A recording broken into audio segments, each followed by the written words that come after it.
राहुल गांधींना कदाचित या गोष्टीची कल्पना नसेल की प्रोएक्टिव्हली सरकारने कारवाई करून पेपर फोडणाऱ्यांना पकडलं आणि म्हणून ती परीक्षा पुढे नेली।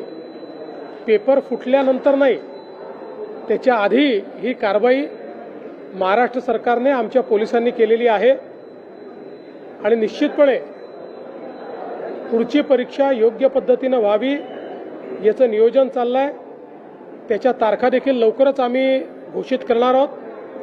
फक्त मला याची कल्पना नाही की राहुल गांधींनी हे ट्विट परदेशातनं केलं आहे की देशातनं केलं आहे, कारण ते बहुतांश वेळी परदेशात असतात, त्यामुळे त्यांना सगळी माहितीच असते असं नाही आहे। मला असं वाटतं की या तिन्ही गोष्टींचं उत्तर यापूर्वीच दिलेलं आहे।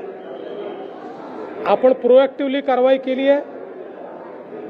ज्यांना पकडलं आहे ते तर आंतरराज्यीय गुन्हेगार निघालेले आहेत, इतरही राज्यांमध्ये त्यांनी कारवाई केलेली आहे। त्यामुळे ही जी कारवाई आपण केली यामुळे अनेक राज्यातली पेपरफूट वाचवण्याचं काम आपल्या सरकारने केलं आहे। राहुल गांधींनी पहिल्यांदा स्वतःकडे, स्वतःच्या पक्षाकडे, स्वतःच्या सरकारकडे पाहावं आणि त्याच्यानंतर हे बोलावं।